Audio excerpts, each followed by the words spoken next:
Good morning. It's nice to see everyone. I'm Carlotta Mast. I am the Senior Vice President and Market Leader at New Hope Network, and we're so glad to welcome you on day 3 of Natural Products Expo East.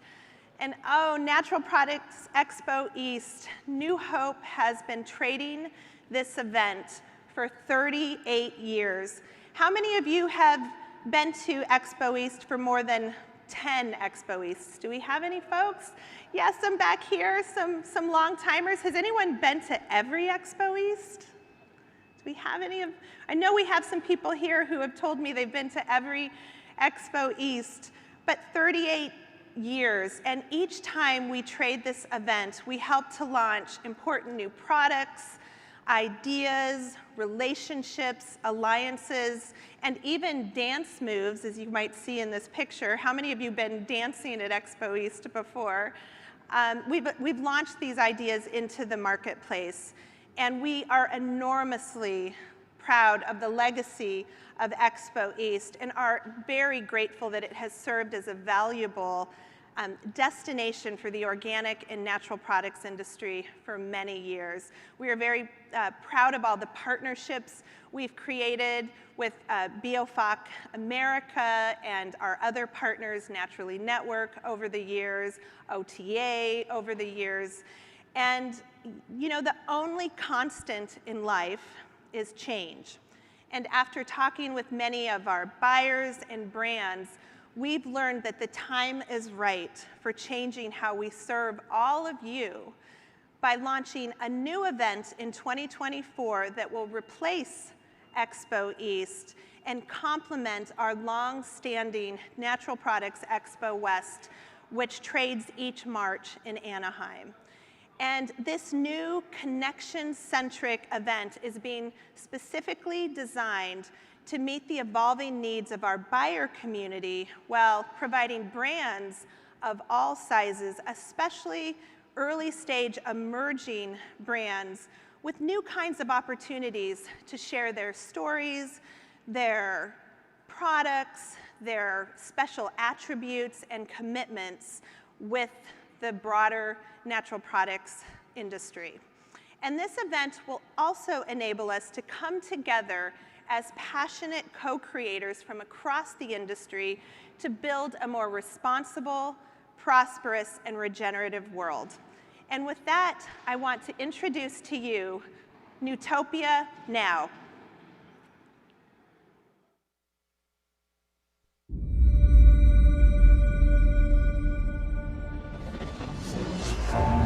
If you want to go fast, go alone. If you want to go far, go together. We've already come a long way, but we've got further to go. And together, there's no telling where we can go. Because one voice can sing a note, but many create harmony. When humanity comes together, amazing things happen. And we think the time for us to come together is right now. Coming in 2024, an all-new, one-of-its-kind immersive event experience like you've never imagined, where we will touch, see, and feel the innovations that are shaping tomorrow's CPG landscape, where change makers and visionaries from all corners of the world will come together to rewrite the future of our industry and our planet, to co-create the world we want and that humanity deserves. Join us at the destination where conscious products grow. Nutopia Now. Launching in Savannah, Georgia, August 2024.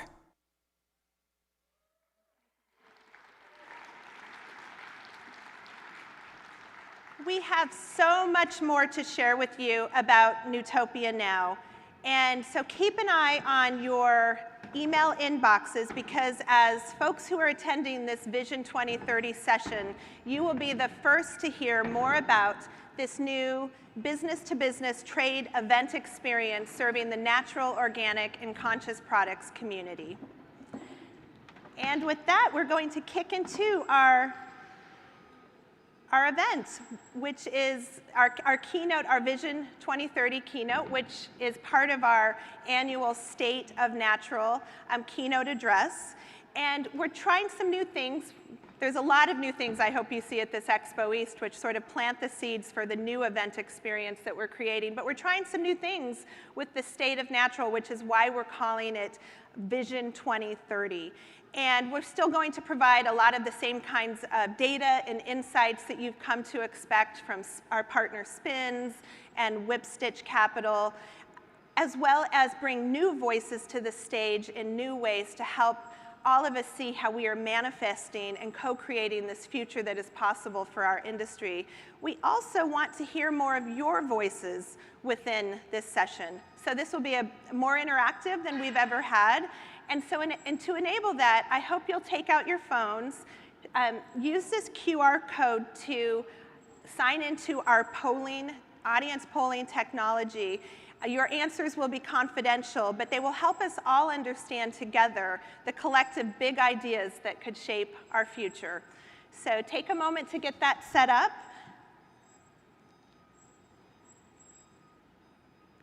And we will kick off. And we'll start with a big thank you to our Vision 2030 sponsor, SRW. So I wanted to bring to the stage for a moment Charlie Stone and Kate Widener from SRW Agency. Thank you, Carlotta. How's everybody doing this morning? Who wants to hear from sponsors? The Nobody. moment you've all been waiting for. It is. I'm Charlie Stone. This is Kate Widener. I just wanted to talk a big announcement. I'm not going to be here next year. I'm just not going to show up. So. Yeah, that's it. Not going to be here. You know what? It's over. You maybe try. Check it out. But I'm going to go to Savannah. There you go. Thank you, Carlotta. Anyway, I just want to say it's kind of, I'm sort of wistful, like, you know, teary-eyed. SRW would not be here but for Expo. We were in Baltimore many, many years and then came here. And then just all the partners that we have had would not be here but for Expo. So Simple Mills, Kite Hill, Vital Proteins, Catalina Crunch, Enzymedica. Yeah. So it's like the connections that are made here are pretty cool. So. And what we do for them is a whole lot of different things. You may have seen our stairs where we joke about getting high together. If you haven't seen those, go check out our stairs. And on our escalator, we mentioned that we've made collagen a thing with Vital Proteins. We work with Good Culture to make cottage cheese cool. So if you have something really weird that you'd like to do, we're great people to call. And then we're going to push it because there's no tension, there's no attention, right? Just don't be bland in the marketplace. It's sleepy, it's boring, and nobody's paying attention. Don't play it safe. Talking to you right there. All right, thank you so much. You're going to do great. Carlotta and Jenna and Mark, the A2 assistant director in the back, they all do great jobs. You've got a great thing coming up here, so thank you again for having us, and thank you again for attending and making this a very special place. So onward to Savannah. Yes. Thank you. Your support has meant so much, and we can't wait to see what we co-create together in Savannah. Okay, with that, I wanted to bring to the stage two folks that I've been working on this session for several years now, and they just are good friends, partners. Nick McCoy, managing partner at Whipstitch Capital, and Catherine Peters, head of industry relations at Spins. So welcome, Catherine and Nick. Thank you. We also, as I had mentioned, we're creating opportunities, again, for you to share your thoughts, as well as bringing some new voices to the stage in a new way. So these are the speakers that we'll be having join us throughout this session. And so we're excited to hear what they have to say and the stories and inspiration they will share with all of you throughout this session. And we wanted to kick off and spend the next few minutes sharing data and insights on how the U.S. natural and organic products industry has been faring thus far in 2023. And resilient is really the word that I would use to describe our industry. We used this word last year at Expo East, and we have proven to be even more resilient since that time. Despite the impacts of COVID, of course, but also then all those supply chain disruptions that happened after COVID, the prolonged inflation that impact our economy, and also a very challenged funding environment for especially our brands, this industry continues to grow, with some product categories faring better than others, but every one is expanding. And in 2022, our total industry, which is all categories, grew 7.4% to reach $292 billion in US consumer sales, according to our Nutrition Business Journal estimates. And total industry growth has slowed in 2023, but continues in mid-single digits. And our industry will surpass 300 billion sales in 2023, which would be a doubling of the total industry over the last decade. It's pretty incredible the size and scale that our industry is reaching. And certainly resilience is a continued theme as we look across the year and as we look across different channels. But we're really seeing a lot of strong signs as we go forward of growth and expansion. As Carlotta mentioned, it's been a really challenging growth environment over the last year. So it's gratifying to see this kind of resilience. So as you look across the different channels of trade, a couple of things I want to point out. First, notice there is strength in the green bar all the way across of natural products. What's interesting, for those of you that were here at Expo West, and I see not as many of you have found this new spot on the floor yet here, this year for East, but lots of people trickling in. What you saw, particularly in the mainstream outlets, multi-outlet and convenience when we were at West, was about a 1.5 point spread between natural products and all products. And now what you see is a very much narrowed gap, so you see things very close. In the natural and regional grocery, the innovation channels, natural is back to outpacing all products, and you see it neck and neck sort of in multi-outlet and convenience, which really shows a lot of things are returning to their norm. And Nick's gonna cover like the whole next phase of this momentum that we see building.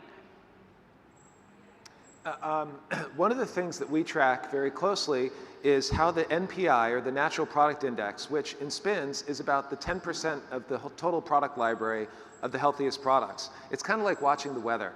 When the NPI, usually, 9 years out of 10 or so, is exceeding TPL because natural products are growing and becoming more mainstream. And you can see how the blue line did all the way up until we hit the inflationary period in 2022.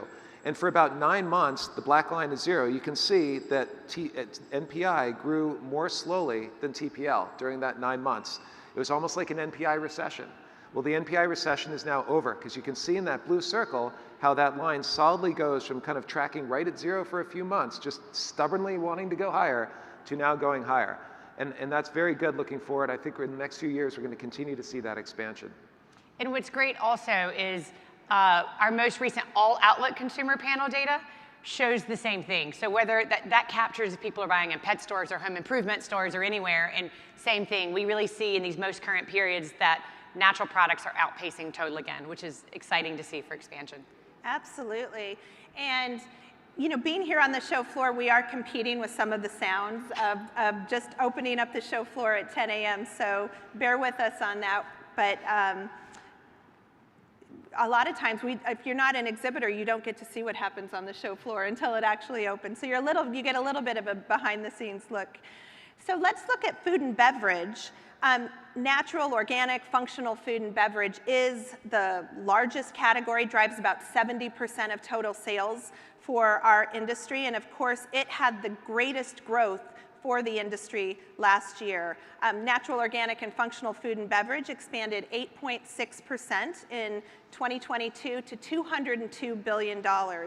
And continues, again, growth is slowing for the food and beverage sector, but again, we're expanding in 2023.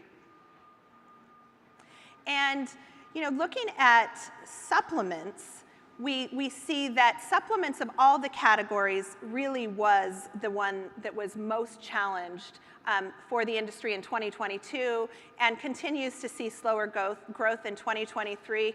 And this is definitely emphasized due to the high surge in growth that we saw during COVID as people were looking for things to really support their overall health and wellness. But the good news for dietary supplements is that the category overall continues to benefit from that pandemic bump that created that surge in sales in 2020.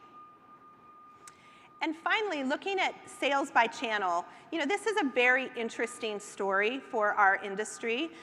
In 2022, e-commerce sales slowed considerably despite consumers changing their behaviors during the pandemic and really creating a big spike in e-commerce sales during COVID as they were home and doing a lot of their shopping online. And as we saw in 2022 and continue to see in 23, consumers are heading back into the stores, especially mass market retailers, for their natural and organic purchases. And interesting for e-commerce, last year was the first year in over a decade that e-commerce sales growth was slower than mass market retail, which mass market expanded about 7.7% in 2022 for the entire industry. And our very important natural and specialty channel, which I know we've got a lot of buyers from the natural and specialty channel, which really helped to build this industry, grew last year, but it was at a slower 2.4%. And certainly, as a mention, one of the things about natural and specialty retailers is part of the reason their growth wasn't as high is there wasn't as much inflation in those channels. And so I think it really demonstrates the commitment that our retailers and many of our natural products brands have to keeping prices as affordable as they could through inflation. So while you didn't necessarily see it in sales growth, it was great to still see those prices and the inflation staying down and consumers still going in those stores at a strong rate. So looking at another sort of angle of this all-outlet behavior across channel, as Carlotta mentioned, we can look at consumer panel data through our partner, Circana.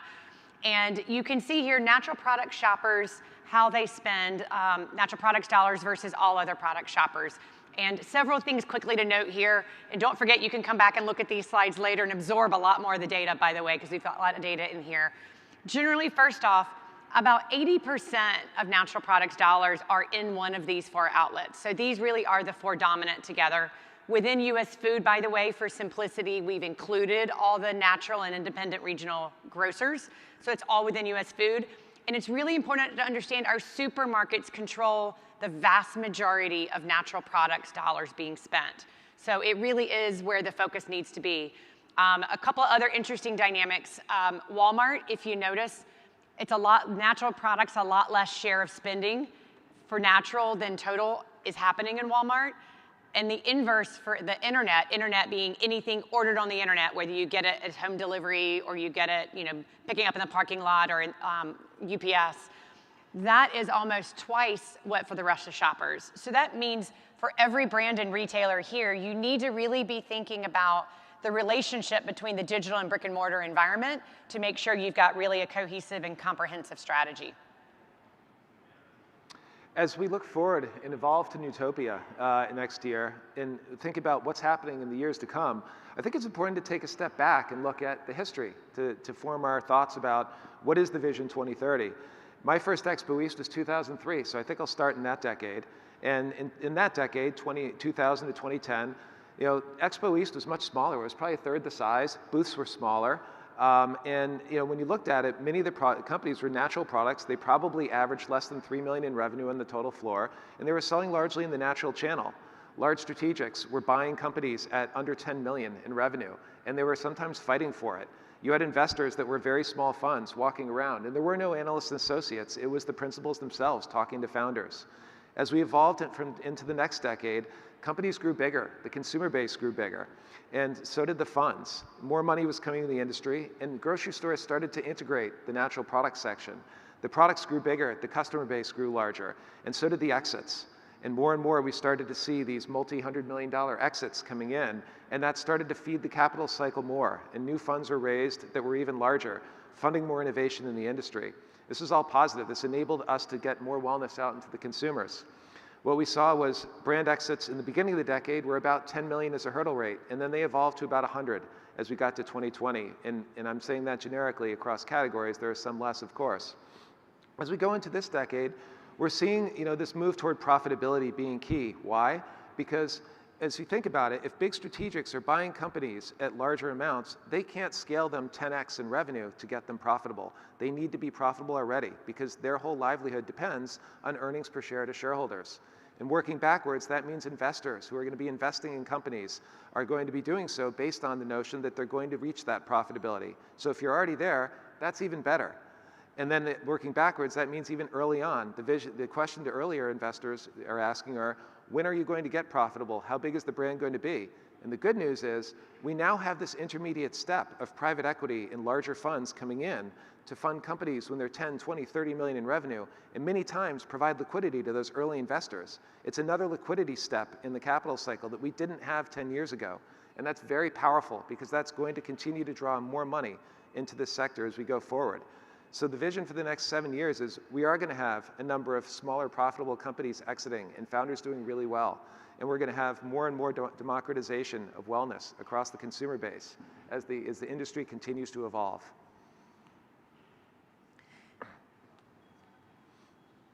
Another click. One more click. Yeah. Sorry. So when we think about today's reality, right now we have unhealthy dietary patterns accounting for 1 in 5 deaths worldwide. So one notion that I continue to hear when I think about things like the blue zones and these longevity things that are more and more out there is the concept of health span. It's not how long you live, it's how long you live well. And when you think about what drives the world economy, it is how long you live well. It's how long can you work. It's how long can you thrive. And we're going to show you data today that shows how the consumer is buying things that allow them to thrive more. One line that I've heard, or one saying that I've heard that I think is very empowering is strong is the new skinny. And I think that's very true for our world today. People. As we grow for good into the future, we have to take care of each other. You're going to hear themes throughout, I think, a lot of our speakers around how we do better, how we take care of each other, and if we take care of each other, it helps to build a brighter future.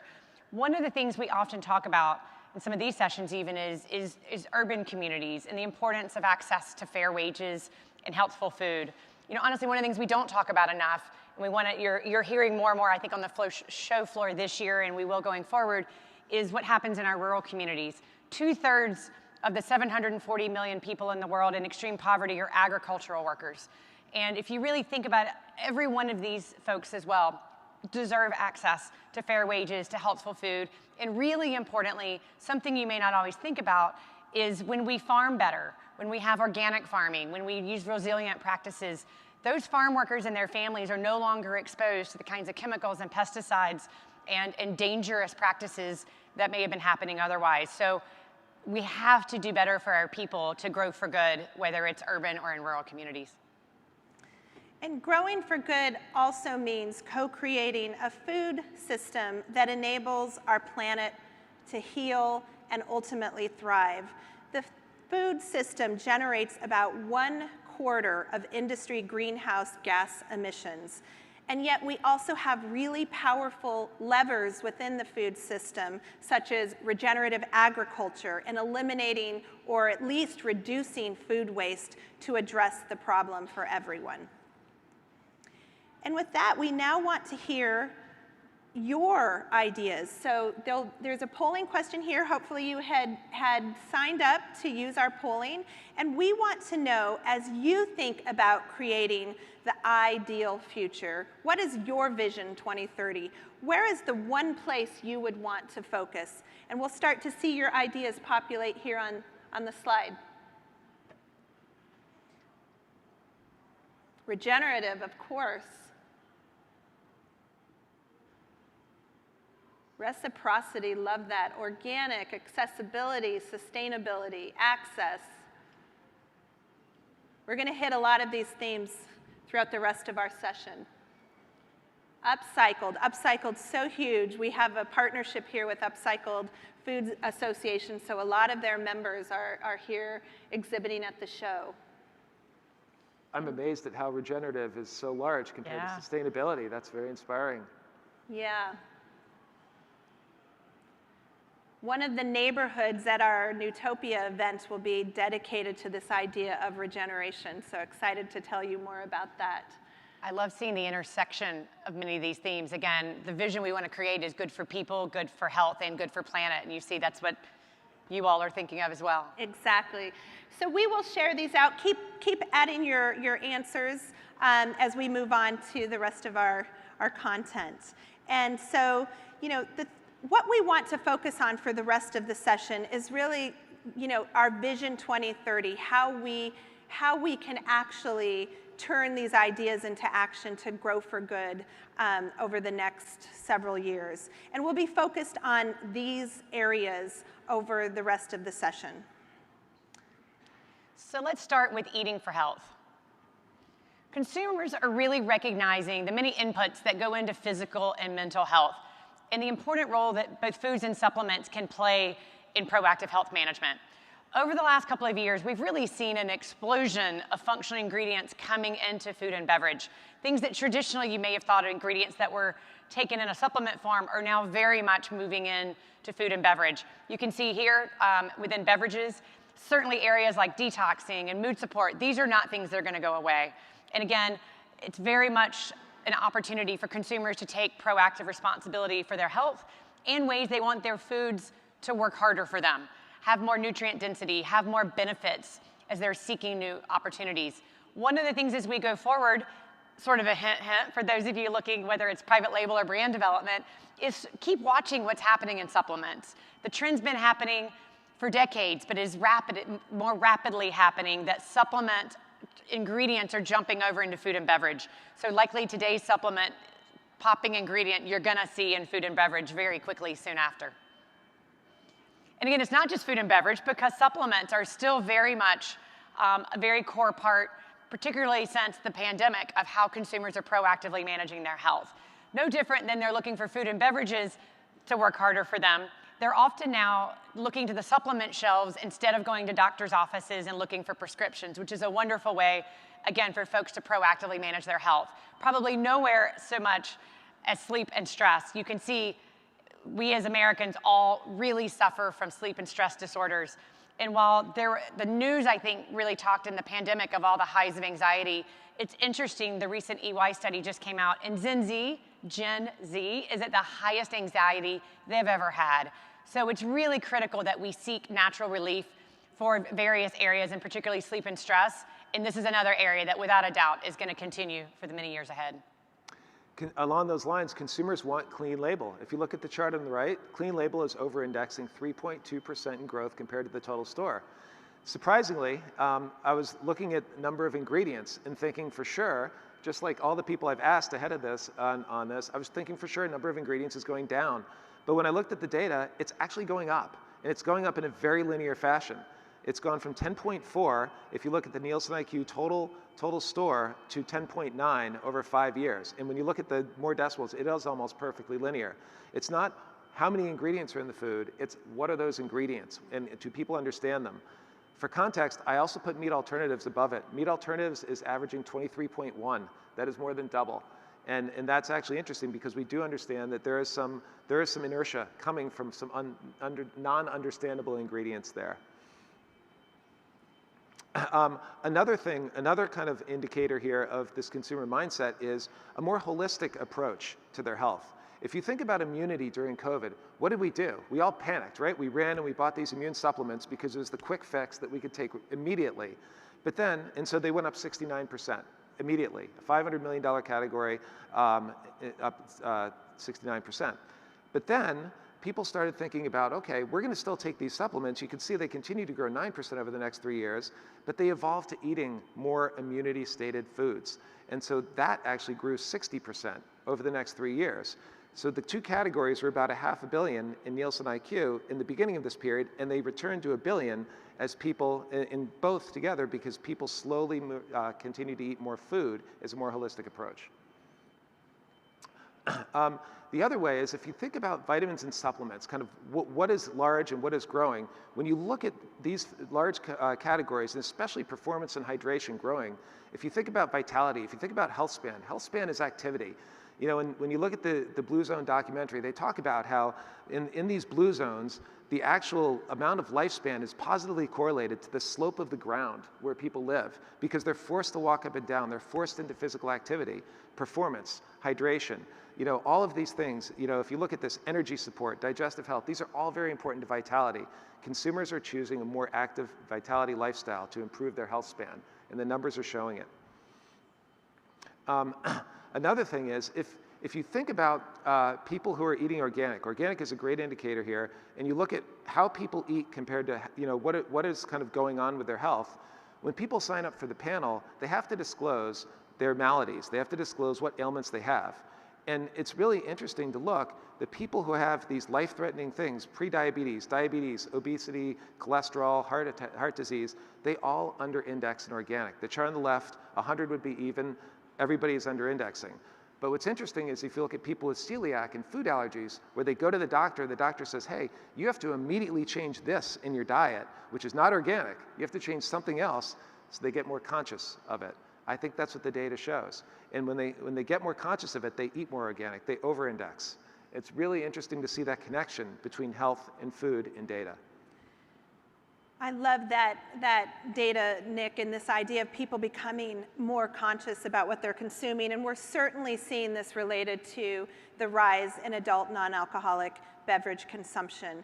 And, you know, not only during dry January, when people are maybe perhaps trying to cut down or cut out alcohol after the holidays, we're seeing that consumption of adult non-alcoholic beverages is strong throughout the year, and especially in the summer. And this is a really good thing, because our industry is bringing to market so many more choices for people who want to either cut down or eliminate alcohol from their lifestyles. We've got this amazing partnership with the Adult Non-Alcoholic Beverage Association here at the show.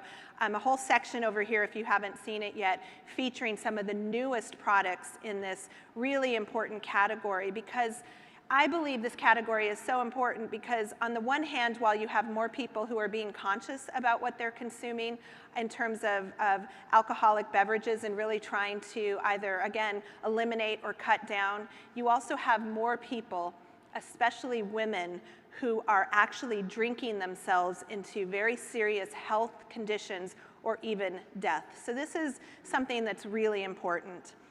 And we want to hear from you again. So we're going to pull another polling question up, and this one is about regenerative, and it's part about, it will tee up our next speaker, but we want to know, as you think about regenerative, what's the first thing that comes to mind when you think about regenerative agriculture? So start putting your ideas up, and while you are answering, I'd like to introduce to the stage Tina Owens.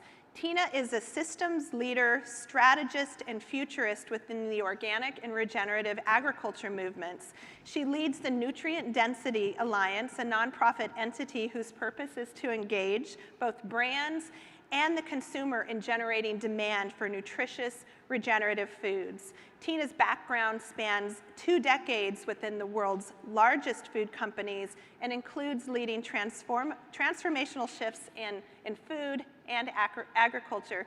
So welcome, Tina. Thank you, Carlotta. It's lovely to be here, and I think we've all spent the last several minutes hearing that consumers are increasingly scrutinizing their food choices as it relates to human health.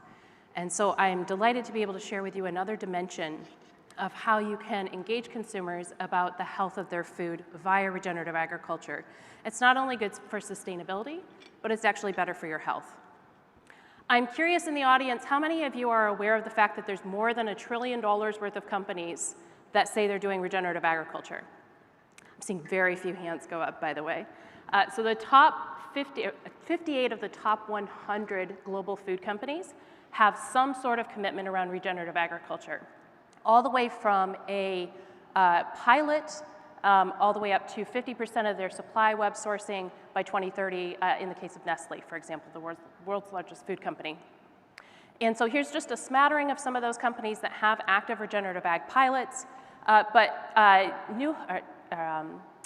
Good has also validated the $1 trillion number and has shown us that the growth has actually been 130% over the last few years of companies that are adopting regenerative agriculture.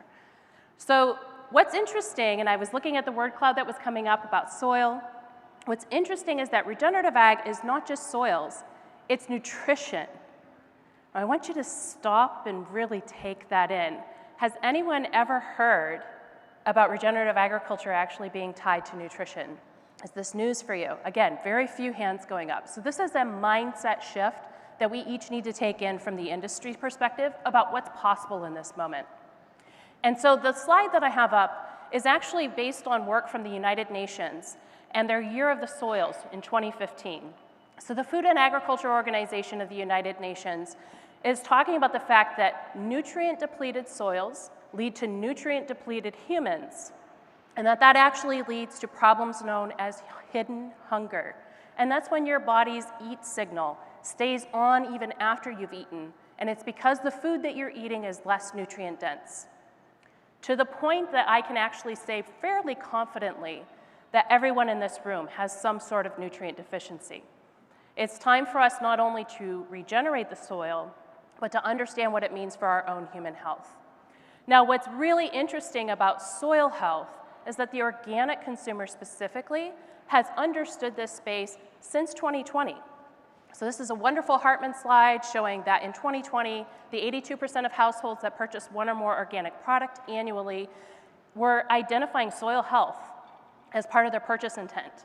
Now, I don't know about you, but I spent a couple decades working at large food companies, and I understand that the organic consumer is a precursor and a bellwether for what happens next in the food system. So we're now 3, maybe 4 years past this data, and yet we still have yet to engage consumers on what regenerative agriculture means for their health holistically across this entire segment. So they're saying it's driving better flavor, better nutrition, and better ecology, and they're understanding these things are inherently linked.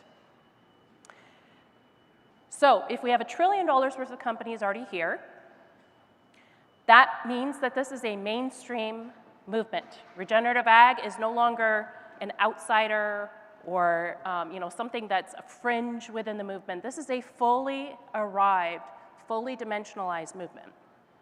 You also have, again from Hartman, 57% of consumers that say they're aware of something around regenerative agriculture. So that could have been soil health or some other component related to climate that they understand is inherently linked. There's also this wonderful stat that I love from Spins. I use it a lot. 66% of consumers are purchasing based on health at the grocery store.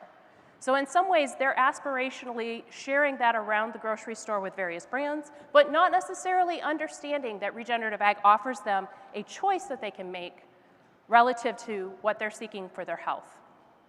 So at the Nutrient Density Alliance, we're focused on how we can help large companies who have regenerative agriculture programs or those that are thinking about having them understand that this is not a food religion.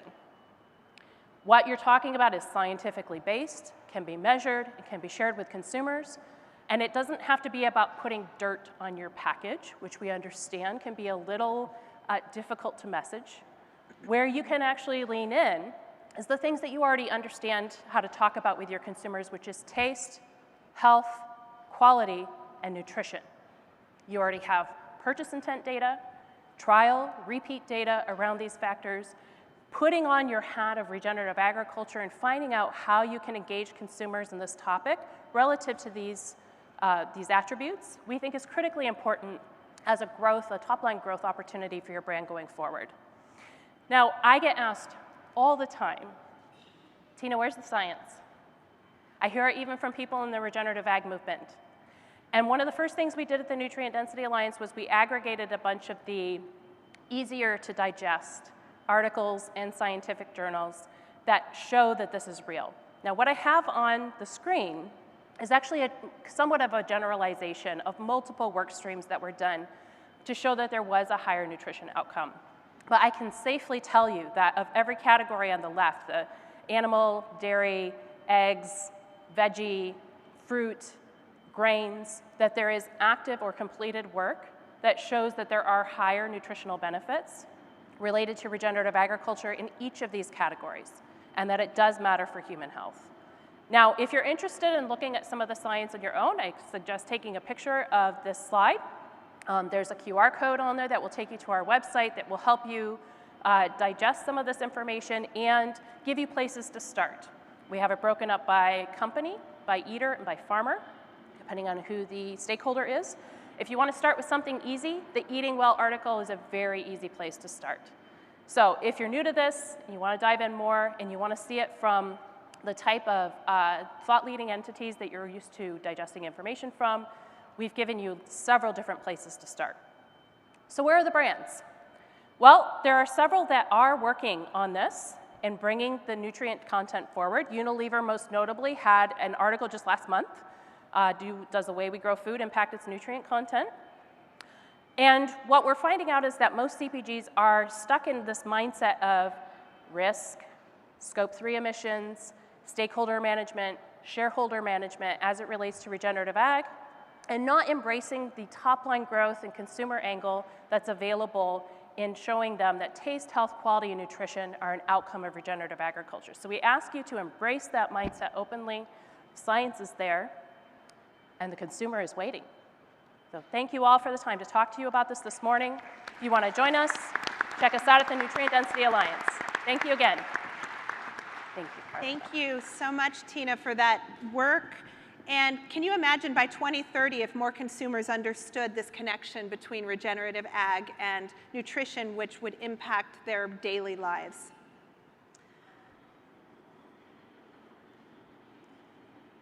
Okay, so we need to go back in the deck a little bit. So let's see, sorry about that.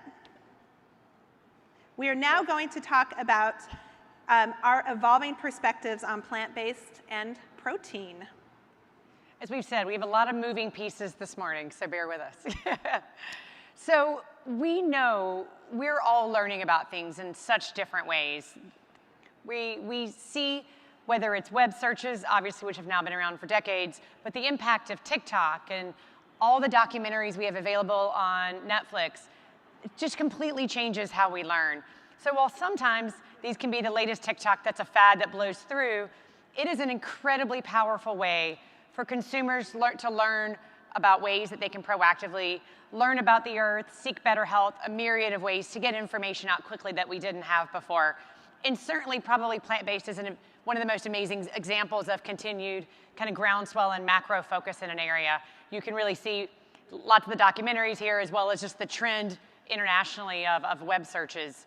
So with all that, we also know plant-based has not been doing quite as well in macro over the last couple of years from a sales perspective. You can see some of the line charts on the left. There's a lot of reasons for that. Some were things that happened in the supply chain, perhaps early, and people were rushing to some of the meat alternatives right during the early pandemic. Nick talked about ingredients. There's been some blowback of ingredients and processing. But I want to make sure that we're really, through this session, we're going to really talk about the future of plant-based and the future of proteins, because it's very rapidly evolving. Consumers do want to eat healthier lifestyles, plant-based lifestyles. A lot of them aren't necessarily fully so, they're just choosing at times. And what we see is new categories are evolving, new flavors are evolving. We see that things that are looking at new enhanced flavors, new enhanced ways to incorporate plant-based products, and really lots of ingredients are really now emerging. And certainly we're especially seeing a lot of plant-based milks as ingredients in other meal preparation. And so certainly, go ahead. Plant-based milk, and particularly I want to focus on a minute because I think it really tells a lot of the story of the future.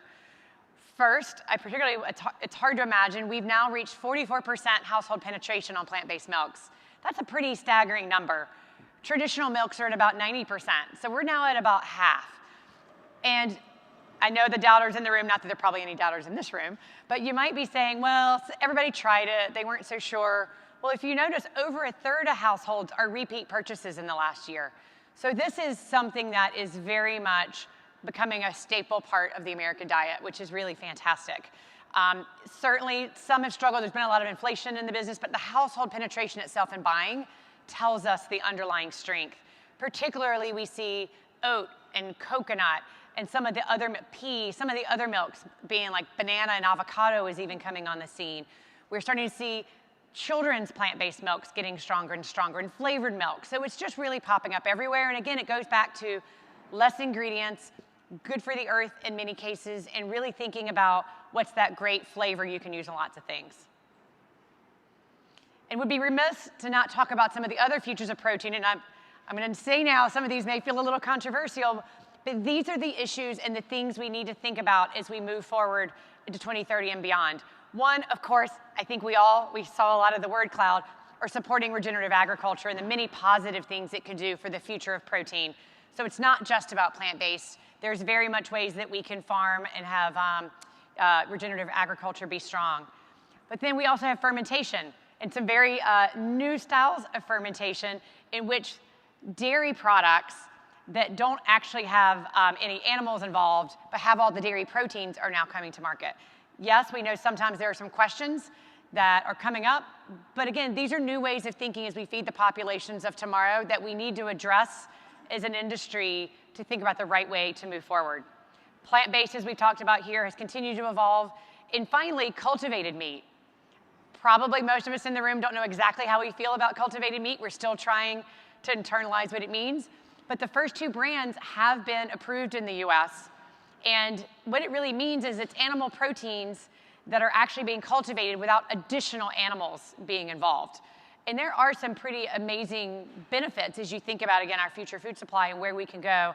And this is something already accepted in other countries. For example, in Israel, there's cultivated chicken on the market. So again, technology is very quickly going to evolve how we think about food. And it's really important that we as an industry don't automatically say no to change, but that we really cautiously and thoughtfully reflect and figure out the right way tomorrow for the path for the future.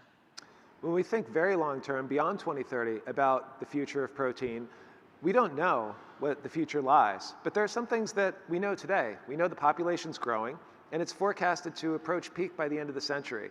And to feed a peak population, that implies that we're limited by something to be able to grow more. And I think those two inputs are really land and power.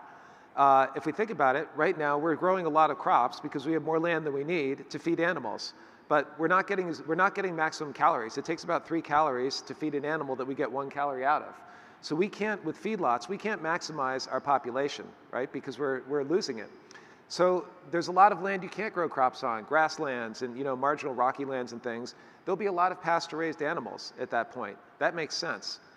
Cultured, I think if we're not limited by power, if we have more power and we're limited by land, we're going to see more cultured or cultivated meats because they take a lot of power. Bioreactors require that. And if we're out of land, we can then continue to use our power to make more food. If we think about value-added meats, meats that are processed, things like the Beyond Meats of the world, we'll probably see some of that. If we're land limited, then basically, we're going to run out of land, and that's kind of our ultimate limit. And if we don't have more power to back it up, we know what that is.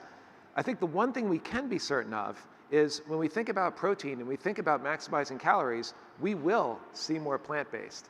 And that I think we can say with certainty because we know the limitations of animal protein either by power or by land usage.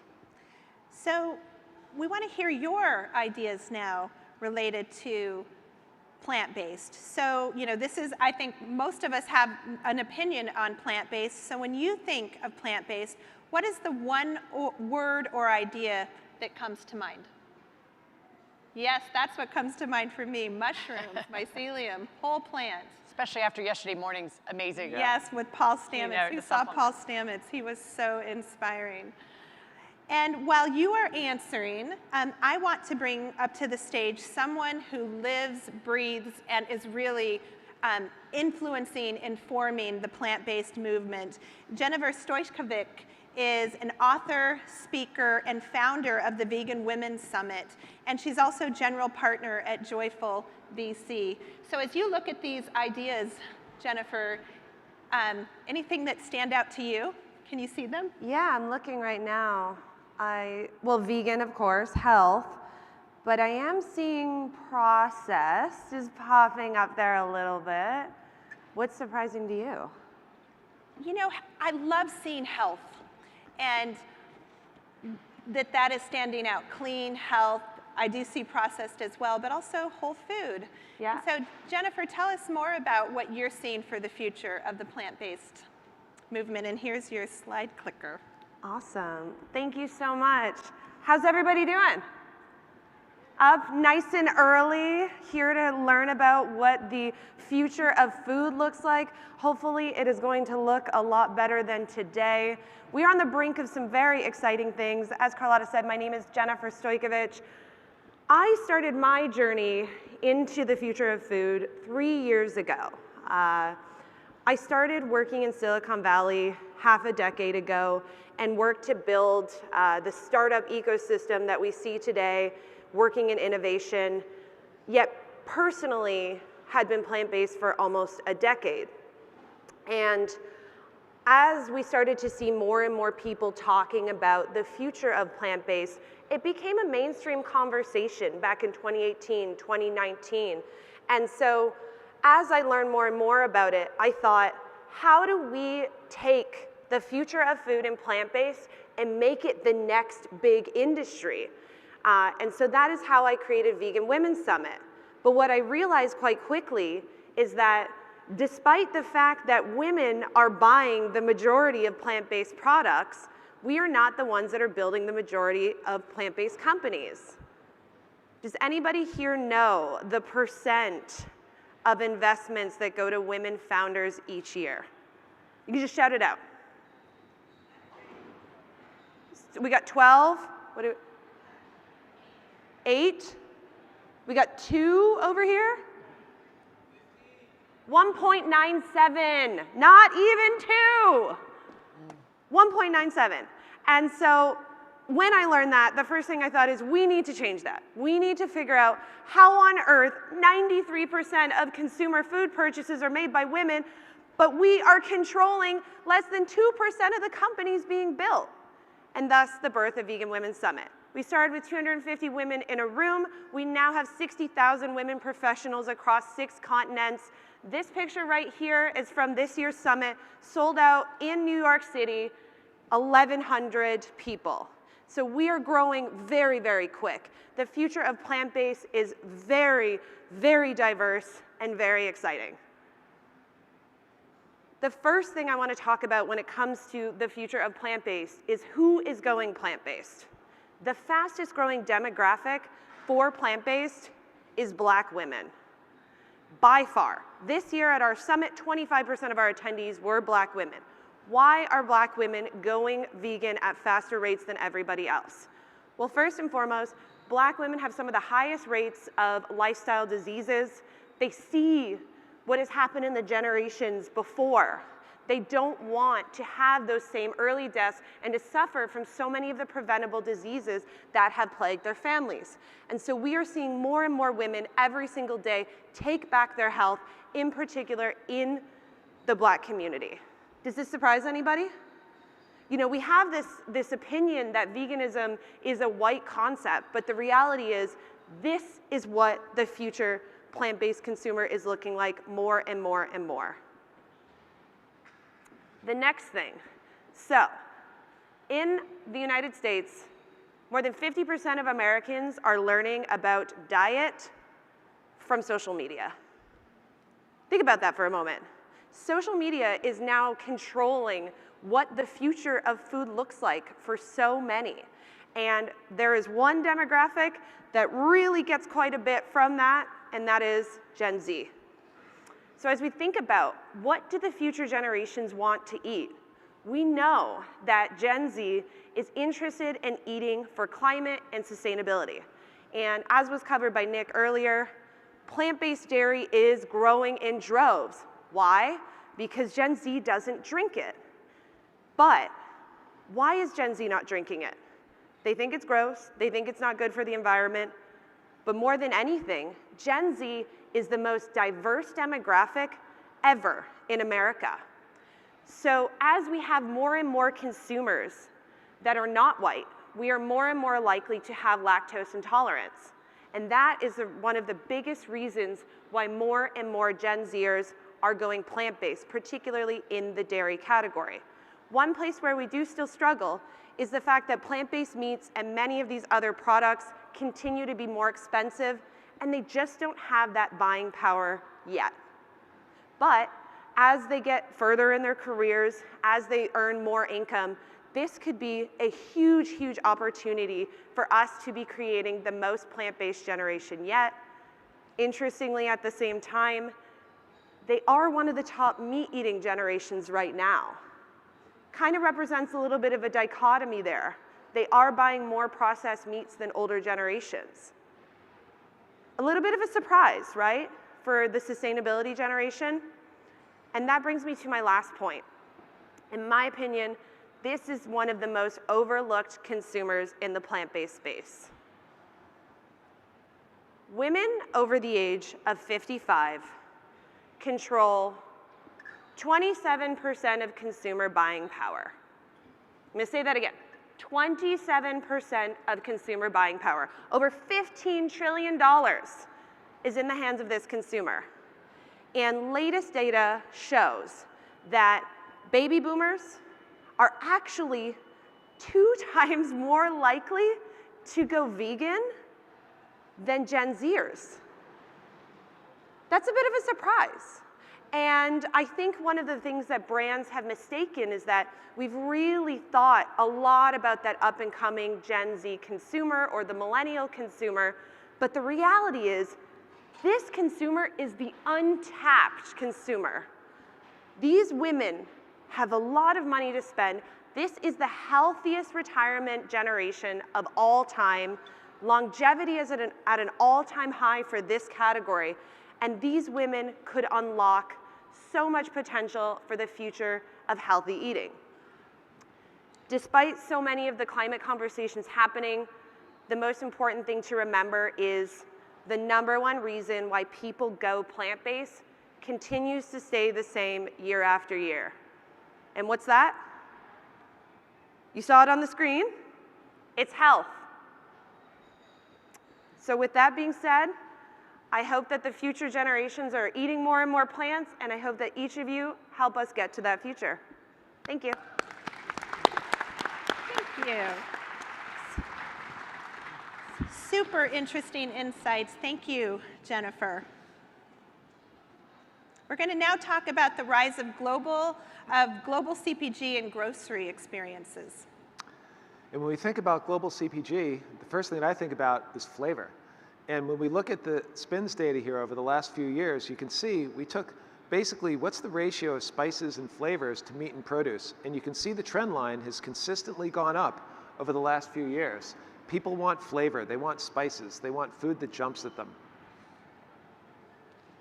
And if we take this trend, as Nick is mentioning, and we look at it based on international brand profiles, that's something that we do, is we look how products are really positioned in the market. And what we really see, no different than what spices are contributing to, is this adventure around meal experiences and all the different types of unique, multicultural, very, very flavorful profiles that are coming into today's diets. And you can see a number of these areas, whether it's Asian, a variety of nations, African, European, and Hispanic, all really showing continued strong sales growth. The thing particularly as we look forward is flavor will stay and further adventure will stay. It's very interesting to look, if you take these same brand profiles and apply them into the household panel data, we see buyers that are indexing both higher and spending more dollars for Asian, African, and Hispanic, all these different profiles in different countries. They're all have a few things in common. They're younger, especially the millennials. Now I will say, similar to what Jennifer said, Gen Z is very much popping. They just don't have as much buying power yet, but without a doubt, very strong similar trends. They tend to be married or couples, and they have children in the house. So what does that mean for the future? One, the millennials have a lot of years of seeking adventure and new flavors, but they're also bringing up families that are growing up this same way.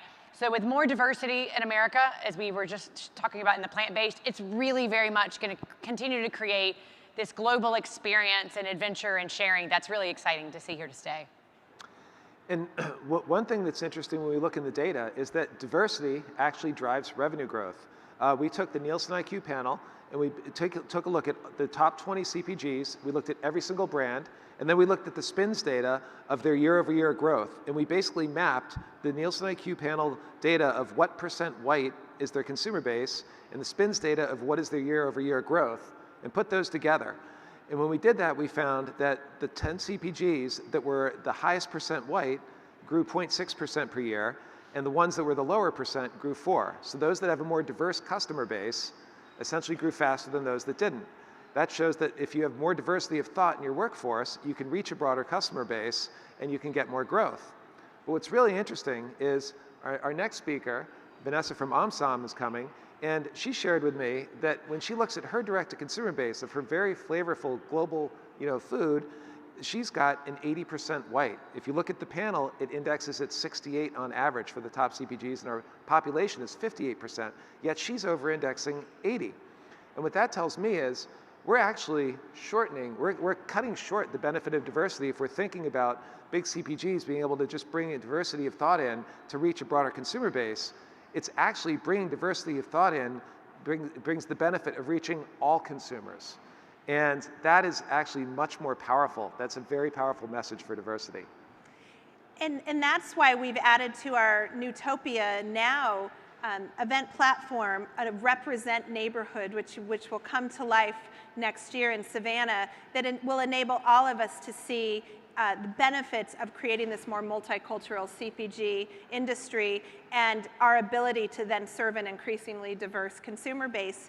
And so, again, you get to share your voice. Over the last 12 months, tell us about one new flavor or multicultural cuisine that you've experienced. I love miso mustard, whoever said that. Chili crisp. My gosh, chili crisp is so on fire. Burmese. We've got an amazing partnership with the new Founders Heritage group, which is featuring some of the newest brands that are bringing these kinds of experiences to market.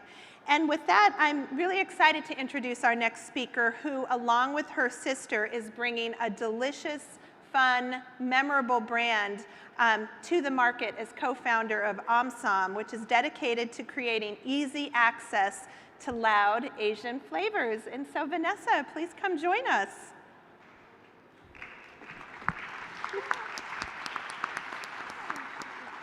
Great to see you. So great to be here. I'm assuming I pressed the next button. Okay. Hi, everyone. My name is Vanessa. I'm the CEO and co-founder of Omsom. We are a proud and loud Asian food brand. I'm so excited to tell you our story today as an example of the rise of global flavors and the transformation of the American diet and DNA of this country. So, there we go. Okay. So Omsom is a proud and loud Asian food brand that I started with my sister. We launched in May of 2020 online, and we're best known for our saucy noodles and our cooking sauces that you can now buy nationally in Whole Foods and Target. And Omsom is actually based on a Vietnamese word that means rowdy, rambunctious, or riotous. It's actually a negative term. It's what our parents would use when they were trying to scold us. And that's the exact energy that we wanted to bring into the world of CPG. And it's our way of kind of rejecting these stereotypes of Asians being docile or submissive, certainly not who Kim, my sister, and I are. And so we try to live out that ethos in absolutely everything that we do. Me here today on the stage, probably all my outfits that I've worn this couple of days, our branding being inspired by heat and sound distortion, and of course, our bold flavors. That's me and my sister. We're the daughters of Vietnamese refugees, and certainly that's a huge part of our story. But we got our start in our careers in a much safer path. I went to Harvard and then worked at Bain for 2 years, and my sister worked in venture capital. And you might be asking, what drove you to take the leap to start a company when you didn't have experience and you're on this safe path? Well, it's still an unresolved question for me, but ultimately it came down to these trends that we were seeing. It was born out of a lifetime of experiences where when we were kids, we were always minimizing our culture and our cuisine to try to fit in, but fast forward 20 years and you're seeing this absolute renaissance in global flavors, Asian flavors, global stories, and Asian stories. and really seeing the transformation of this country through our diets and through the content and stories that we consume. Asian food is the fastest growing cuisine across all ethnic cuisines, and then same with the Asian population and buying power, fastest growing across all ethnic groups. So we were seeing this renaissance, and we were like, this is going to hit the grocery store in a matter of time, and we think we're the right people to build that brand, so quit our jobs and launched Omsom. Omsom we launched in May of 2020, online only. And right out of the gate, we sold out in 72 hours, and we had gained this national brand awareness through PR. We were so thrilled, but we asked ourselves, how are we actually going to realize our vision of becoming a true household name in CPG? And we knew that that was through retail, and that for us, D2C was really a launch pad into retail. So then the challenge became, well, how do we convince retailers to take a chance on us? And so the next 2 years, that's what we really focused on. E-commerce as a launch pad into retail, and 3 key themes that we focused on in service of long-term value creation and in service of getting retailers, other gatekeepers, investors to take a bet on us. So the first thing that we focused on was building a culturally credible brand. No amount of big strategic CPG R&D budget can really craft this. This is built brick by brick. And so my sister and I have always centered educating on the multitudes within Asian America, telling stories every single day in service of building that culturally credible brand. And so, as we've seen today, consumers' BS meters are getting higher and higher. They're really able to pick out which brands are actually, centering Asian American cultures and stories. And so here's an example of what we've done to really build that credibility. Every day we create content, and this is an example of a conversation that we started online about the term authenticity and why when we use it all the time, but we want to just think a little bit harder about, well, does that actually maybe limit some of the ability of Asian chefs or chefs of color to innovate, to charge more for their products? Why is it that they have to be held into this one standard that's actually quite limiting? And this, got such a great response online. It got over 3,500 likes, hundreds of comments on here, and this is where we really start to build that cultural credibility. It's not just in big moments, but it's in everyday storytelling. The second piece that we really focused on in our first few years in market was really building that national brand awareness, breaking through to a mainstream audience. So part of that was through storytelling that led to press for our brand, but it also was through partnerships with iconic brands that had massive audiences that we could tap into. 2 of the partnerships that we did in our first 2 years in market, one was with Disney. We did a product collab where we featured our products for Raya and the Last Dragon's launch. She was the first Southeast Asian princess, so my inner child was certainly squealing. And then the other partnership was with Chopped, the national salad chain, where we did 3 dishes with them in their restaurants across the country, and that really brought our Asian flavors to a broader audience. With these partnerships and with that press, we've been able to break through to the mainstream, and as Nick mentioned, our customers and our audience online are over 80% white and are about 9% Asian.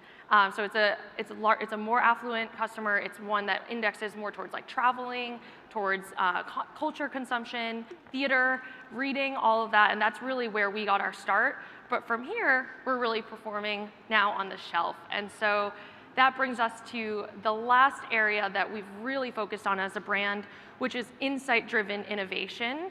That's the key to taking, this culturally credible brand that has this community of 175,000 people online, and now taking it into the store and making it more accessible, more convenient, but also still maintaining the heart and soul of what makes Omsom proud and loud.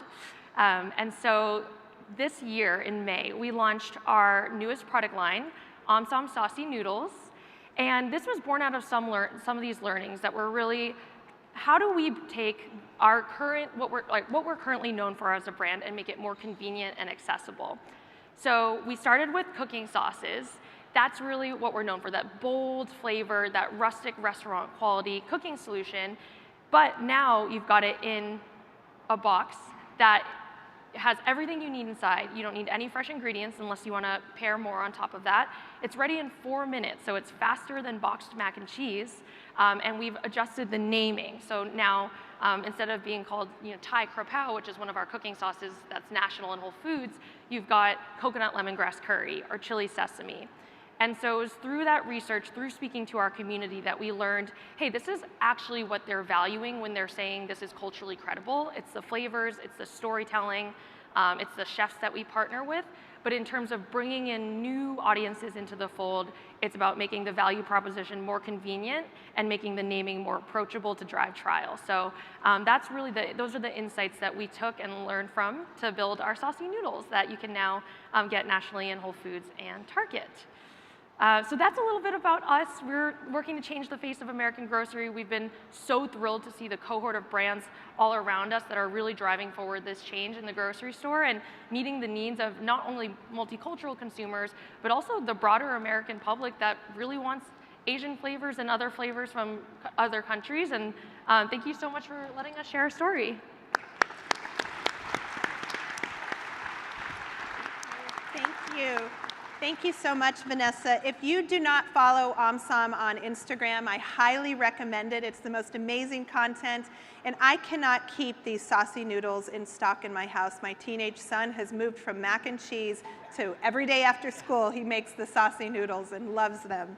So let's move to our last idea, which is this idea of turning planetary priorities into action. So it is certainly, we've been seeing it in the word cloud, lots of the words that are brought up. There is such increased focus on planetary health. You've heard it woven through so many of today's trends from our speakers also. And as we move towards 2030, there'll be an increasing amount of attention on taking care of our planet, along with the inclusion of social justice and personal health as well, all in a single package, hopefully an upcycled one. So for those of you who might not, and by the way, I loved hearing upcycled in one of the media early word clouds earlier too. For those of you who might not have heard of it, upcycled really means taking something that's a byproduct. It's an innovative approach to food waste, something that's would have been a left on the cutting room floor, so to speak, in using it in some sort of production, turning it into something. Uglies is a great example that takes potatoes that wouldn't have made it per se on the grocery shelf and turning them into potato chips. For those of you that were at the Pitch Slam the other day, it was great. Gear Hugger, one of last year's winners, was talking more about their normal product, and it was almost a minor little detail when he said, yes, and we use upcycled agave in part of one of our Gear Hugger products, which is from, by the way, what would upcycled agave come from? Is it too early for thinking about tequila production? So it's just really great to see the innovative ways that people are thinking around upcycling, and how can we really make sure that we're not being wasteful as we have production methods. So it's exciting to see upcycled as we go forward, continue to grow. And in addition, dairy. Again, dairy gets beat up a lot, right? But they're really thinking about how to raise the bar on regenerative practice, on animal welfare in many areas. And there are so many dairy categories that are thriving. You can see just a few here of the ways that brands are being rewarded through sustainable practices. Without a doubt, regenerative agriculture, dairy is very much leading the way in many cases, and that's the gold standard, not only in terms, again, of the soil health and the good for the climate, but really, I think increasingly we're gonna see further boosting and tailwinds from what Tina referenced in terms of nutrient improvement and health as well, but lots of different ways that dairy companies are really focused on planetary health. And then we spoke earlier about a 2030 that the products we eat and use will not just be natural, but they'll be good for our communities, good for our planet, and really, again, good for our health. And this is an industry, again, that creates change. We're reaching $300 billion this year. We have the ability to scale and completely continue to further impact change. Numerous years ago, most of you, I'm sure, are familiar with B-Lab. Our industry was one of the early ones in CPG that got behind certified B Corp. Now you can see 161 industries, it's awesome, now have B Corp certifications, and this continues to grow. So as we look forward and we really think about the world that we want to create in the Nutopia, as we think next year in many of the connections that we build, we really want to think about what B Corp has as their Declaration of Interdependence, which is really a global economy that uses business as a force for good. So one thing we looked at is how can you think about mainstreaming of different categories or mainstreaming of, of wellness and sustainability. And so if you take a look at the Nielsen IQ data, they actually have something called the spectrum lifestyles, where they take a look at the people in the panel and they bucket them into different lifestyles, the skeptics, idealists, minimalists, healthy me planet evangelists, depending on their purchase behaviors. And so when you do that, if each one of these lifestyles spent the same on something, natural or whatever, they would all be at 100 on the index, and something would be completely mainstream. To the extent that you deviate from that 100, you go from more mainstream to less mainstream. And so to create an index, we simply took the difference of each of those numbers in the lifestyles from 100, added it up, and totaled that on the right. So what's interesting here is if you look, natural is very mainstream. It appears in tons and tons of products, as we would all expect. Sustainable packaging, very mainstream. It is, people don't even know it's there, but it is there. As you go down, you can see that organic is at the bottom. The evangelists spend almost twice as much as the skeptics on organic. The price of organic, price premium, keeps that from being more mainstream. So it's really interesting because you think about, this world where we perceive everybody as kind of out for themselves and, they want to take care of themselves first. Well, better for would be that, and again, with the price premium, better for is below social responsibility, which is taking care of others, and also below sustainable packaging and environment, which is the planet. And so when I look at better for being there, it says to me that when you think about 2030, between now and then, there is a big opportunity for further democratization of wellness that's going to happen, and we're going to see that index creep up as that happens over the next few years. Another opportunity to put this into action is partnering with farms. I continue to hear from founders as COVID caused us to all reach deeper into our supply chain as we grow and backward integrate into manufacturing and even getting closer to our sourcing. Farms right now, if you look at the latest ag census put out by the USDA in 2017, farms under 1,000 acres are struggling, and it makes sense. Corn and soy yield about $1,300 an acre. If you have a 1,000-acre farm, that's $1.3 million at the most. There's farm equipment that costs more than that for one piece. It's very, very difficult to compete with monocrop. So there are some of these farms that are going to higher yield, regenerative, organic vegetables, things like that, and they're partnering with brands that are basically giving them an anchor tenant to buy some of that supply. It's interesting, if you look at that census, you'll see that out of our 392 million acres of cropland, we only have 4.4 million acres of vegetable farms in the US. And actually, a portion of that is for processing, and not even fresh. A lot of our vegetables are imported because of the labor cost of picking them. And so if you think about regenerative organic, regenerative it's very non-uniform. Things that work in one geography may not work in another. So you can't make a blanket statement that if somebody converts a farm to regenerative organic, they're going to have higher returns, because you could have tomatoes in one area where it works and another where it doesn't. But if we do take these opportunities where it does work, and we can partner more and get that much closer to our supply chain, then we have that nutrient density of localized produce. All those nutrients get lost coming from overseas. We capture that, and we can have higher profitability per acre. We can save more of our farms, and that's more of our economic security as a country. So we can actually have sustainable farming benefiting the people, farm health, and population health all at once. So one more time, we want to hear your voice on all of this. And pull out your phones and, what is one action, it could be big, it could be small, that everyone could take to have a positive impact on planetary health? I'm really interested in the responses on this, because this will help to inform the kind of content and activations that we bring to life next August at Nutopia Now.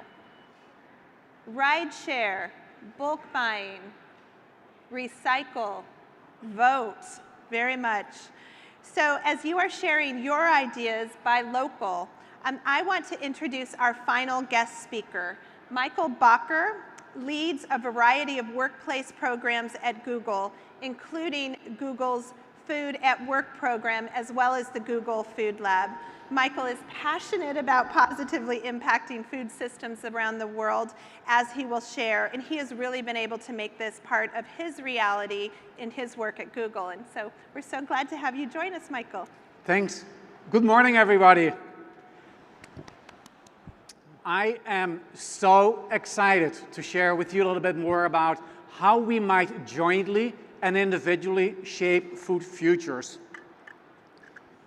Let's think about food, its sensations, its rituals, its cultures. It touches every one of us as individuals. And it connects us as communities with kin to the planet.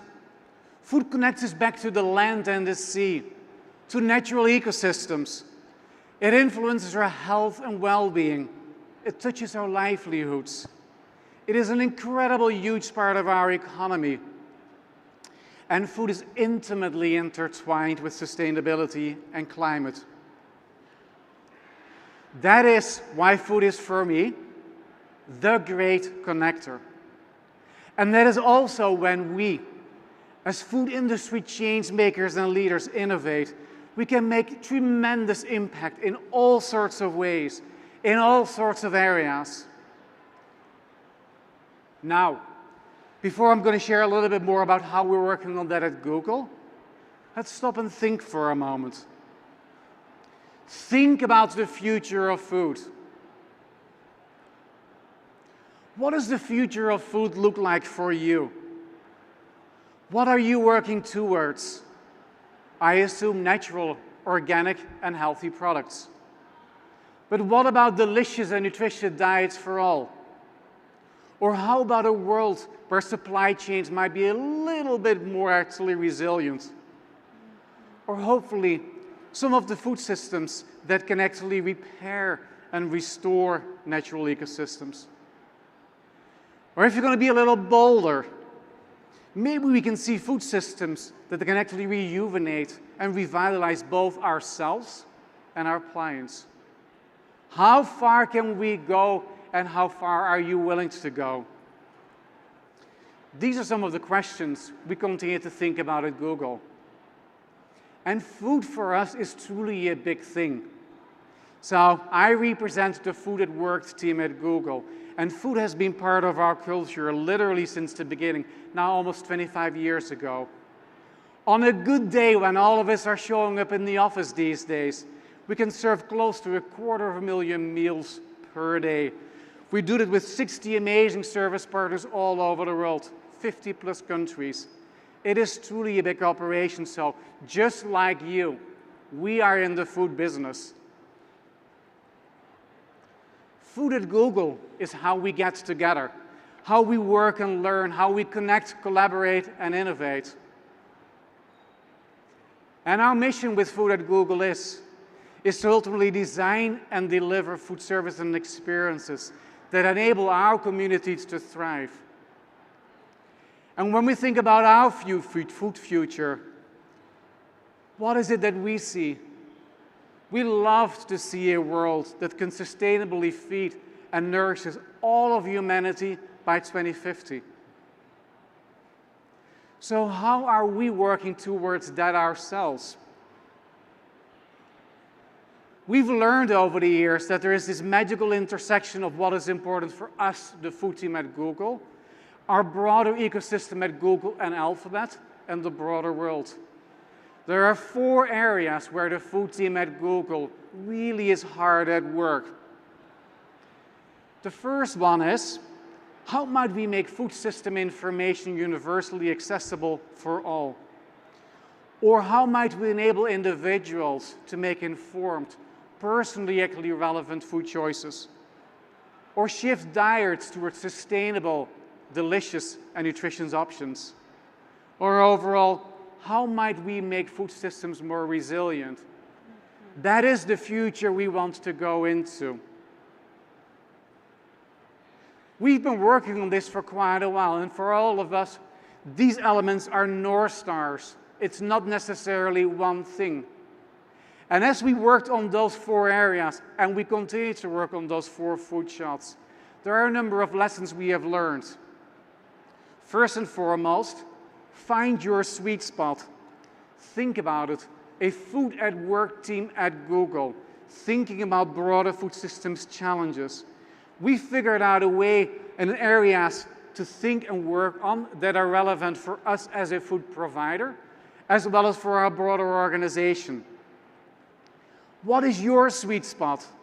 Where is it that you have both the passion as an individual leader? Where is your organization really focused on? And where can you bring those two together?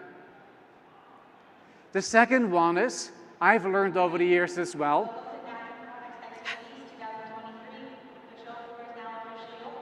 that is awesome. So the second lesson I've learned, you don't have to do everything yourself. Early on in my career, I felt if you really want to make impact, and if you really want to be a hero, you have to be on the front line and you have to do it yourself.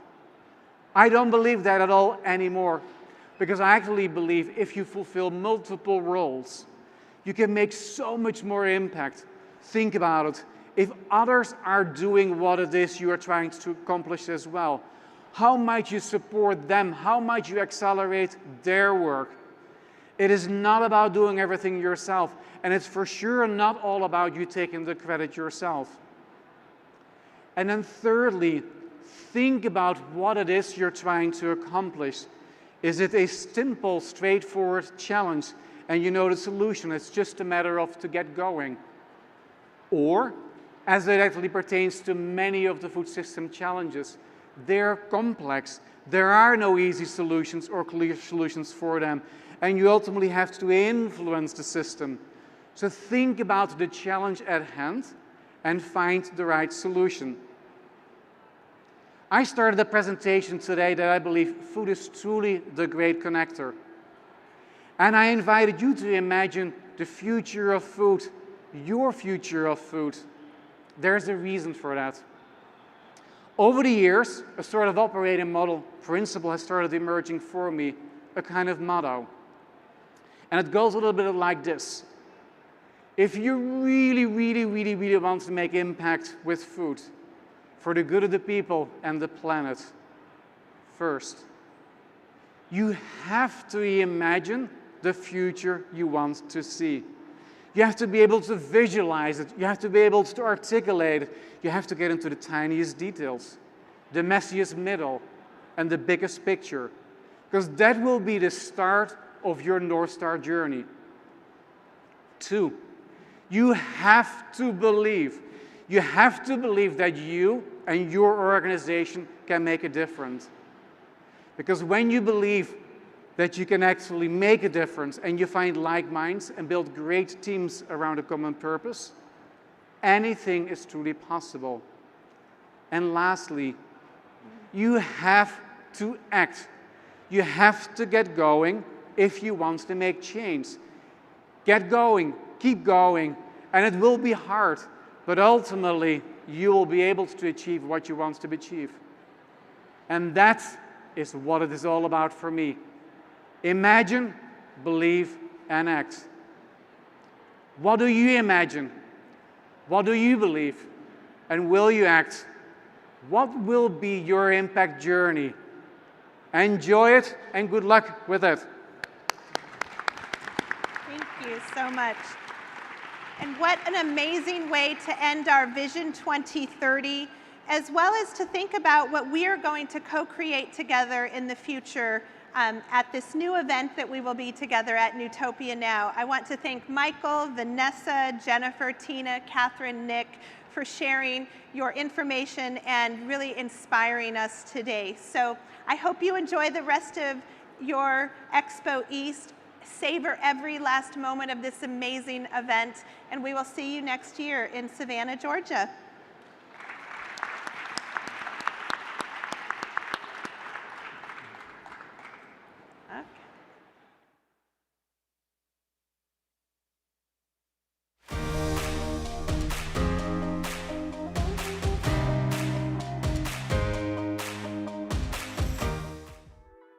Canopy is Zipline Logistics shipper intelligence platform. So what that means is we give you the tools to track your shipments in real time. We give you the ability to look at all of the historical information about your loads and review KPIs about their performance. Canopy was built first and foremost to be a Goldilocks TMS. It was entirely crafted through the lens of consumer goods and retail. So, things like measuring must-arrive by date performance and OTIF performance, and helping shippers understand, not just from a retailer to retailer perspective, but from a retail location by retail location perspective, where their profitability lies, where their cost bases lie. All of our customers get access to Canopy for free, which is truly an incredible service that we're able to offer our customers.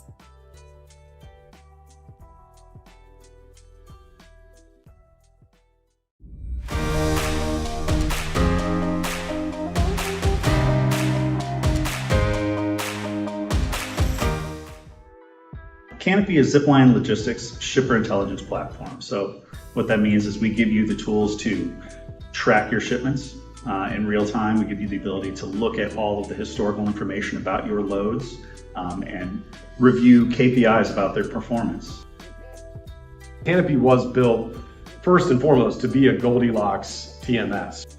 It was entirely crafted through the lens of consumer goods and retail. So, things like measuring must-arrive by date performance and OTIF performance, and helping shippers understand, not just from a retailer to retailer perspective, but from a retail location by retail location perspective, where their profitability lies, where their cost bases lie. All of our customers get access to Canopy for free, which is truly an incredible service that we're able to offer our customers.